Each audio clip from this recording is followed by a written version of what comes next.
کۆمەڵتان لەبێ لاڵقێکی دیکەی بەرنامەی هەفتانە لە کوردستان 24ەوە لەگەڵتانم کۆمەڵێک بڕگە و بابەتی جیاواز و سەرنجڕاکێش لاڵقەیەم جاری هەفتانە هەیە بینەری بن. لە شاری سلێمانی گەلەریە کراوەتەوە کاری دەستی و بە تایبەتی مۆم نمایش دەکات و دەیفرۆشن.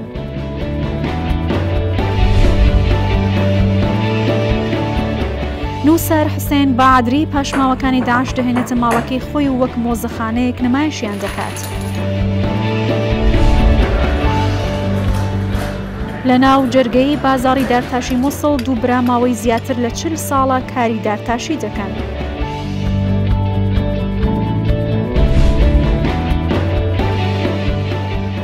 سامان هیدایەتی پەیکەرساز پرۆژەی مێلۆدی قازەکان لە شاری مۆنهایمی ئەڵمانیا جێگیر دەکات.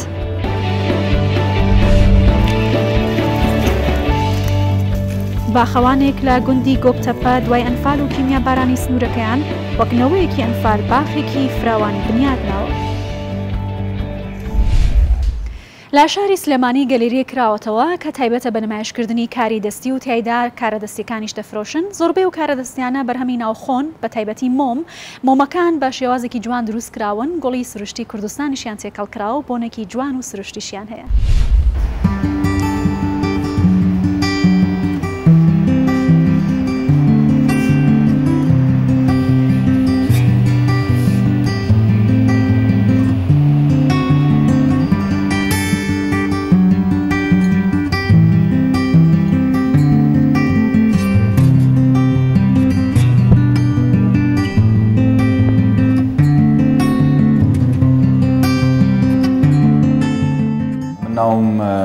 شاڵاو حەسەنە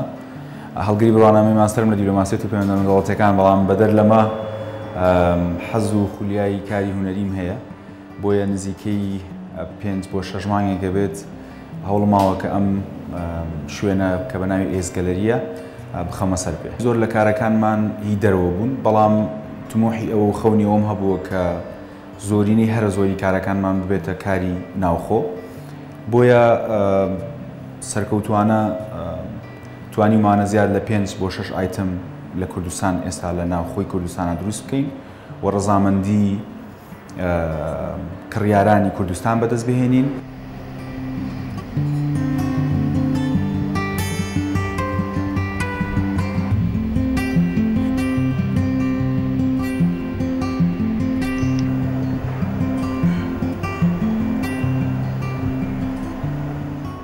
بۆ نمونەیەکێک لەم کوپانە کە ئیشمان لەسەری کردووە لە دەرەوە نووسراوە شتێکت پێ بڵم، تەبیعی ئێمە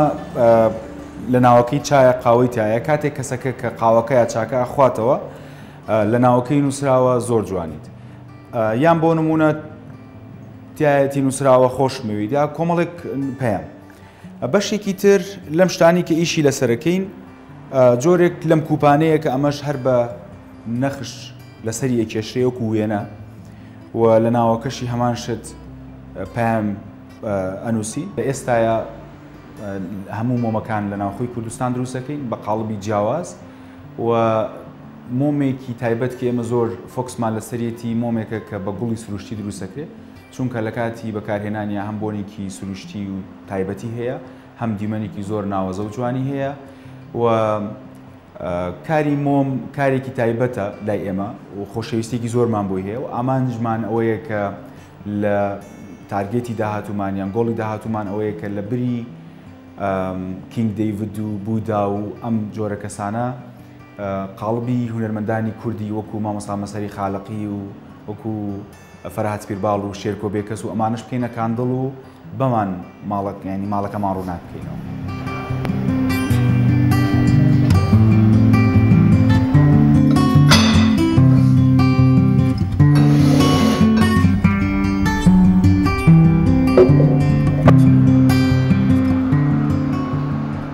ئەگەر بە کورتی باسی پرۆسێسی دروستکردنی کارەکانمان بکەین،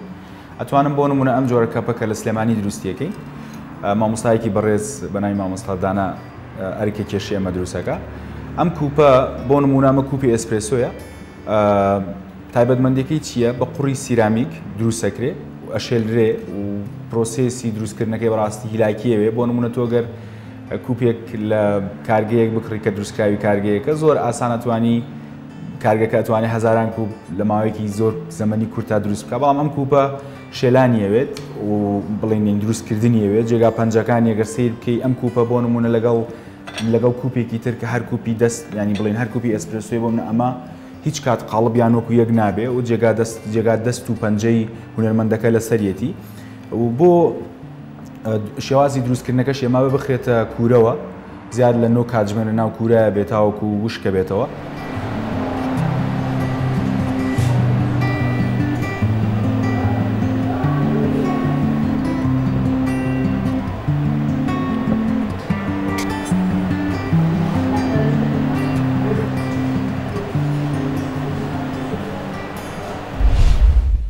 نووسار حوسین بەعادرێ پاشماوەکانی شەڕی داعشی لە ماڵەکەی خۆیدا کۆ کردوتەوە و پاراستویەتی ئەو پاشماوانەی کە و کۆی کردوتەوە کەرەستانە ئەوانن کە داعش خەڵک و هاونیشتمانیانی ئەو ناوچەیە پێ ئازار داوە. ئەو دەیەوێت هەم لە ڕێگەی نووسینەوە هەم لە ڕێگەی پاراستنی ئەو پارچانە بۆ مێژوو بگێڕێتەوە کە خەڵکی ئێمە بەدەست داعشەوە چەند ئازار و مینەتی زۆریان چەشتووە.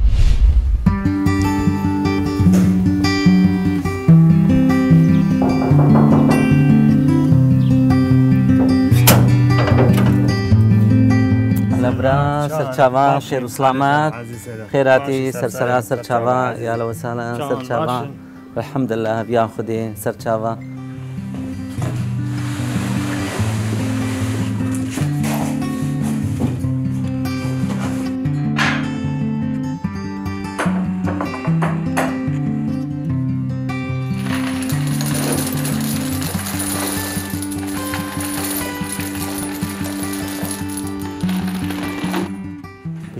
مسەردانە گوندێ کۆچۆ کری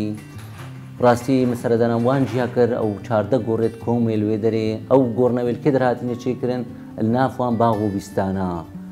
ئەچۆم ڕاستی مدە سابێتەوەی ئاخێ وان بەرا مندێک بەرێ بخون بدیتن ئاخا بخون بدیتن مچەکێ ڤەکۆلا من هەستیکە گدیتی بخون من گەلبێ فیشەکە گدیت من ئەو هەستیکە ماچ کرد و مدانە و من ئەو فیشەکە ڕاکرد مگۆ مخابن ئەف فیشەکە حیاتە ئینسانێکی دوماهی بینێت بۆچی شەڕ بۆچی هەر شەڕ و هەر شەڕ و هەر شەڕ ملەتێ ئێزدی ملەتێکی بەلنگازە یاشتی خوازە نەی شەڕ خوازە بۆچی و بسەرێ مەهات مگوت ئەزێ ئاشتی خوازیە ملەتێ ئێزدی دیار کەم ڕێیاوان فیشەکەڕا من نێزیکی جارە ئەوڵ 200 فیشەک ئینا وەسهاتم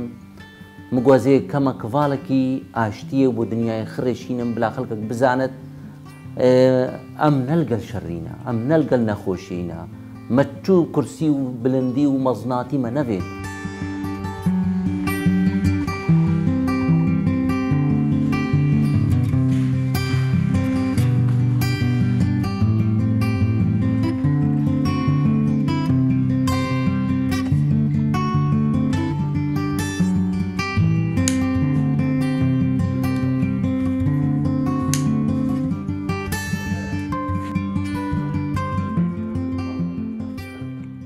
دژمنی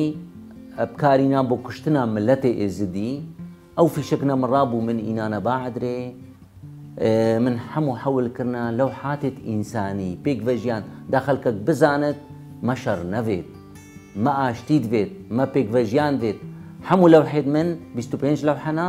هەمووش دەربرینێ سەر ئاشتیت کەن پێک ڤەژیانت کەن ئەڤە ڕیسالەکە بۆ دنیای خڕێ ئەمەشوان لەو حێت شەڕی ئەم حەولت کەینە شتێت ئینسانی ئەڤە دیرۆکە مەیە کەڤنەیە باب و باپی دێتمە کو دنیایەدە چوو جەرامە شەڕ نەخواستیە هەرمە ئاشتی خواستیە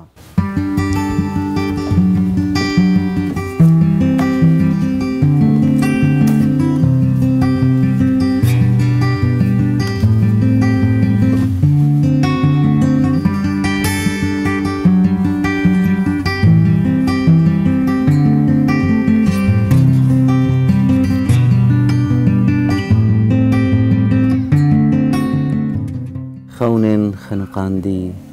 هەر کەسێکی دنیای هیوی و خەونێن جودا جودا هەینا چی ئەو کەسی مەزم بەتیانی کچکۆک بێت ئەو خەون دەگەل مرۆڤی مەزن دەبن و هەتا بجیهتێن یانژی مرۆڤ ناگەهتێ هەش دلێ مرۆڤی چوجارە ئەو خەون دەرناکەبن هەر پاڵە و غوڵامە و فرمانە هەفتی و چارێ هێرشەکە تیرۆری بوو و کاراساتەکە مەزم بوو بناوێ داعش تاوەکە ڕەش بووە بکارینان و هەموو جوواکە ئێزدیا دوورکردن ئش هەموو مرۆڤاتیە سمود الشمس یعنی خۆڕاگریە ڕۆناهیە ڕۆژەیە هەموو سەرمالە دایشەمێ ئەف کتێبەژی مەشەش پەرتۆک سەروێ جینۆسادا ملەتێمە بسەرێمە داهاتی منێت چێکرین ظلم و زۆریا داعش یا بسەرێ خوشکێدمە دەیکێدمە ئیناین من هەمووێت تۆمار کرین بەلێ ئەvە چ بکە کە خەماوان دیتی هەزاراتاش کتێب بێنە چێکردن یعنی هێش نقارن تشتێکی ئەو کەنشک بەسمە فەردیت ئەم نەسەکرین بەردەوام بنویسین سەر دیرۆکا ملەتێ خۆ سەرڤێ فرمانێ ئەف شش پەرتوکێت من پێنجێ بە زمانێ عەرەبینە و یەکژێ بە زمانێ کوردیە هەندێک کتێبێت مێت هاتینە تەرجمەکردن بۆ زمانەی کوردی هەندێک وێت هاتین تەرجمەکرد بۆ زمانی ئینگلیزی یەک شوان شکو هاتیە تەرجمەکردن بۆ زمانی چیکی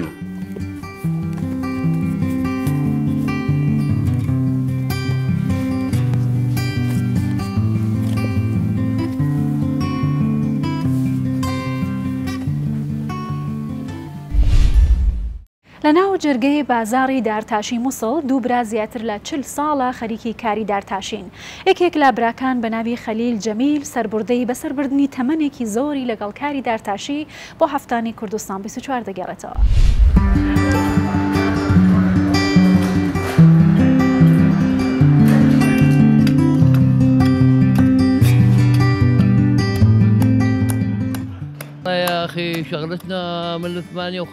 ئەمە ئیشی ئێمەیە لە ساڵی 58ەوە لە باو باپیرانمانەوە بۆمان ماوەتەوە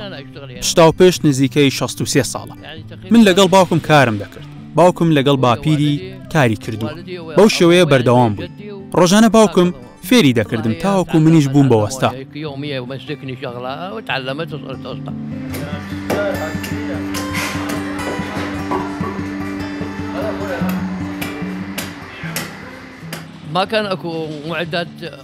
کاتی خۆی ئامێری پێشکەوتوی کشتتوکاڵی بۆ نمونە ئامێری هەڵکەندن و دروێنە نەبوو هەمووی لەدار دروست دەکرا و هەموو کارەکان بەدەست ئەنجام دەدرا ژیانێکی تا ڕادەیەکی سەرەتایی بوو بۆیە کاری ئێمە باشتر بوو بەڵام ئێستا بەهۆی پێشکەوتنی هەموو بوارەکان کاری ئێمە کەمی کردووە داواکاری لەسەر کارەکانمان هەرماوە بگرە لە هەموو عێراقەوە کڕیارمان هەیە بۆ نمونە لە بەغدا مووسڵ بصرة سليماني وهولير والله من جميع العراق يجينا من بغداد يجينا من البصرة يجينا من أربيل يجينا من سليمانية ايه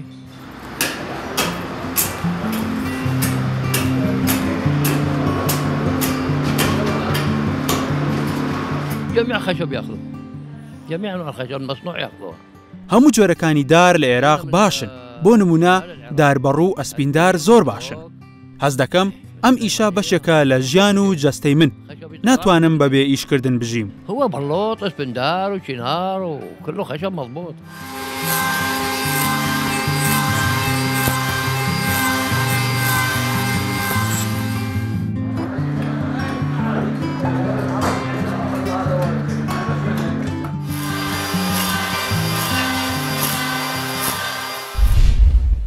سامان هدایەت هونەرمەندێکی کووردە کە لە شاری مۆنهایمی ئەڵمانیا دەژی ئەو هونەرمەندێکی پەیکەرسازە و ئەندامی ڕێکخراوی هونەرمەندانی شاری مۆنهایمی ئەڵمانیاشە پێشبڕکێی مەلۆدی قازەکان پێشبڕکەیەک بوو کە بەشداری چەندین هونەرمەند لەو شارە بەڕێوەچوو سامان هدایەتوانی پرۆژەکە بباتەوە و بتوانێت لە نێو شارەکە جێگیری بکات ئەم کارە دووەم پرۆژەی سامان هدایەتە کە لەو شارە ئەنجامی دەدات.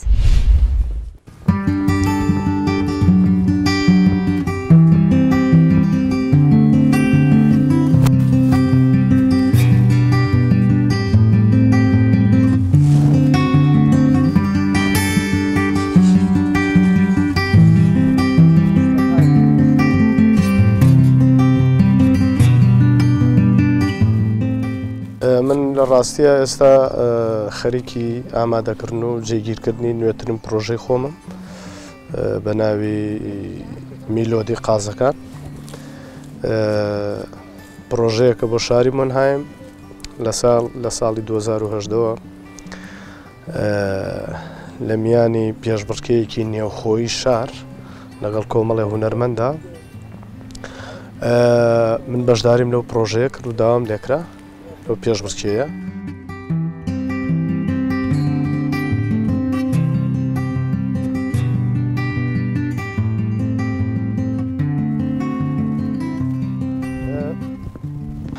هەروەکوتم هێمای شارەکە سیمبولی شارەکەمانەوە دوای قازش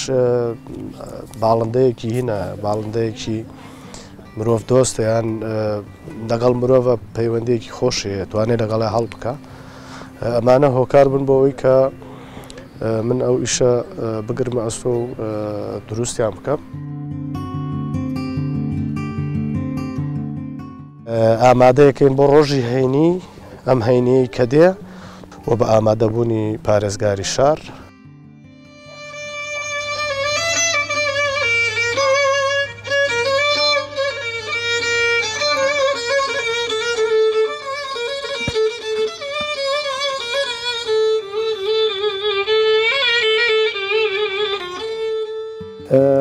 خۆشحاڵ بووم بە ئامادەبوونی ئێوە بەڕاستی ئەمڕۆ ڕۆژێکی تایبەتە بۆ من دوای ئەوەی پێشتر لە 2010 پرۆژەیەکی ترم بۆ شاری مۆنهایم ئامادە کرد و دروست کرد ئەمڕۆ ویشە پەردەمان لادا و ئیتر لەگەڵ کۆمەڵی خەڵکی کورد و ئەڵمان و بیانیە پێکەوە کاتێکی خۆشمان بردەسەر بەڕاستی ئەمڕۆ ڕۆژێکی زۆر تایبەتە بۆ من وەکو کوردێک کە دووەم ئیشی خۆم لە ئەڵمانیا دانم بە تایبەتی لە شاری مۆنهایم بە دڵنیاییەوە لە داهاتووە پرۆژەی تریشمە بێت و توانین کاری باشتر بکەین. Nach ein paar Jahren haben die Stadt Monheim und die Kunstschule vielen Künstlern die Möglichkeit gegeben, ihre künstlichen Werke hier zu platzieren und sie haben لە ڕاستیە ئیشەکە بە برۆنز دروست کراوە نزیکەی 250 کیلۆ برۆنزی تیا خەرج کراوە و کارەکەش لە کارگەیەکی پەیکەرسازی هەیە کارگەی هێربەرشمێکە لە دوسڵدۆرفە بەڕاستیەوەوان زۆر هاوکاری منیشیان کرد کە من توانیم میشەکانم زۆر بە ڕێکوپێکی لەوێ جێبەجێ بکەم و ئەوەی کە ئێستا بینیم بەرهەمی ئەو مادوو بوون و هەڵدانەیە کە ئەوان ناوکاری منیان کردو. Aber vielleicht kann ich bei der Gelegenheit eine Anekdote erzählen, die tatsächlich wahr ist. Und zwar hat sich das ein bisschen... Ich finde es schön, dass Saman Hidayat... زۆر پێخۆشحاڵین کە سامانی هونەرمەند تازە نیشتەجێی شاری مۆنهایم دوای ئاوارەبوونی و کاری یەکەمیشی هەر لێرە ئەنجامدا. ئەمڕۆ کاری دووەمی لەگەڵ ناو و سیمبولی شارەکەمان دەگونجێت ئەویش قازن کە زۆر جوانە بیرۆکەکەی بۆ خەڵکی ئێمە و خۆشی وەکو خەڵکی ڕەسەنی ئەم شارە بیری کردوێتەوە و ئەو پەیکەرانەی لە وڵاتی دووەمی خۆی دروست کردوون زۆر پێخۆشحاڵین. Und dann ein Werk jetzt noch gestaltet hat, was einfach sehr, sehr eng mit der Stadt und mit der Stadtgeschichte verbunden ist.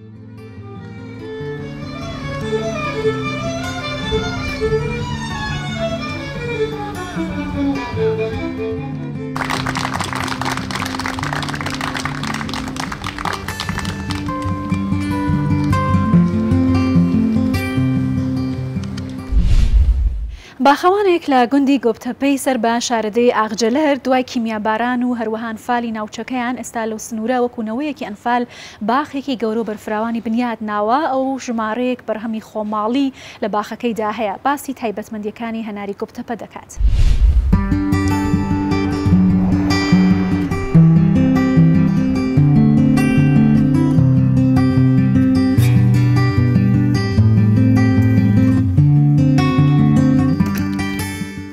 ئێمە باخەکەمان گەورەیە بە حکمی ئێمە باخی شەو مەشتەلیشە باخەکەمان ئەمەی کەوا ئێستا لەسەری ئەژین و لەسەری دانیشتوین 15 دووەنمە مەسەلەن هەنارەکەمان 6 دووەنمام 6 دووەنم هەنارە مەسەلەن ساڵانە 25 بۆ 30 تەن هەناری فرۆشت نەگرێ هەنار زۆرەگرێ بەڵام ئەوەی کە بۆ بازارەکەی کە بە بازار ڕێکەین لە ئەلۆکانی سلێمانی چەمچەماڵ کۆیە ئەو شوێنانە مەسەلەن ساغیەکەینەوە یا چەندین مارکێت هەیە ڕاستەوخۆ خۆمان بۆیانە بین و باشر بەبێ ئەوەی ببینە ئەلۆوانە چکە ڕستقەکەمان ڕستقێکی جوانە ڕستقێکی مسەدەقە مەسەلەن هەرکەس جارێ بیکڕە جارێکی تر دەجاری تر سوعال لەو بەقاڵاکاتەوە لەو دوکاناکاتەوە لەو هەنارێ دوێنێت نەبوو لەوەت نەبوو یعنی تاموچێژی تایبەتی خۆیە خاک و ئاوێکی بەپیتمانەیە ئێستاش گۆڕاوە بۆ کەرتەکانی تر کەرتی ئاژەڵداری و کەرتی باغداری لە کەرتی باغدارەکە زۆرینە باخەکانمان هەنار و هەنجیرە هەنار و هەنجیرە و مەشتەلە و کەرتی کوشتوکە ئاژەڵدارەکەش گۆڕاوە بە بەخێوکردنی ماسی باشترین ماسی کارب لە گۆبتەپە هەیە ئێستا هەناری گۆبتەپەش هەنارێکی بەناوبانگە هەنارێکە ئەتوانین بڵین دەنکە شوشەیەکەی زۆر گەورەیە دەنکە ڕەخەکەی ناو شوشەیەکەی بچووکە لە کاتی خواردنە تاموچێژی تایبەتی خۆی هەیە هەونارمان دەر و ناوی سوورە هەنارمان مێخۆشە هەنارێکی دەرەجەیەک و شتێکی زۆر زۆر باشە ئەتوانم بڵێم لە کەم شوێنی کوردستان ئەلەم هەنارە بەرهەم دێ بۆیە ئەتوانین بڵین بە باشترین هەناری کوردستان لەم وەختە بەرهەمی دێنین ئاوەش نمونەی هەناری گۆبتەپە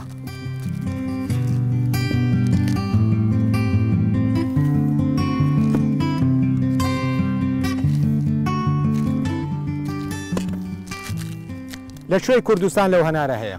هەنارێکی جوان کە توانیومانە لە دوای ئەنفال و چیماباران و سووتانی ئەرز و ئاو و ئاسمانی گوندەکەمان بتوانین بە باشترین شێوە و بە جوانترین شێوە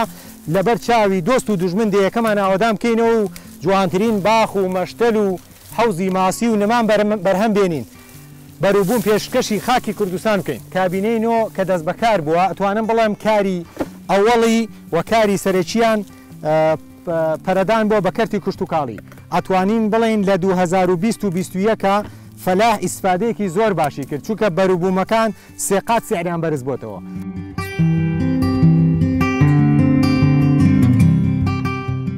لێرەوە داوا لە هەموو خەڵکی کوردستانەکەم مەویست نەبێ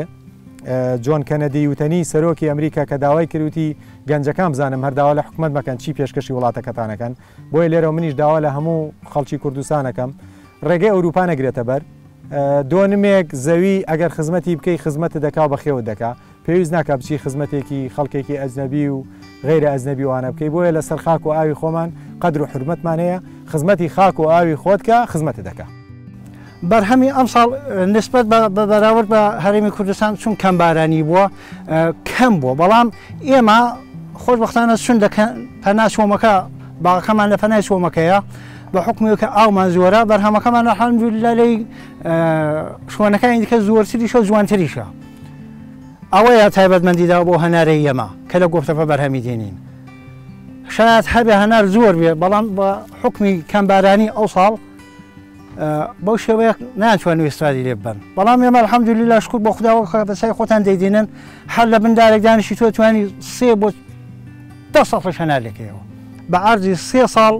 ئەتۆ دەتوانی لە نەمامێک بەرهەمی هەنارێکەوە شاید کەم لەکەوە بەڵام لێ دەکەوە هەتا بڕۆ ئەگەر زیاتر بکات لە 5 ساڵ و 6 ساڵ ڕایدی دەبێت بەدارێکی باڵغ و پێدەگا دەتوانانی بە کەیف خۆت هەموو هەنارێکی لێ بکەیەوە سەندی ئیدێوە بەسە بە ئەرزەکەی کە چۆنی خزمەت بکەیت چەندی سەماد بدەیت چ جۆرە سەمادێکی بدەیت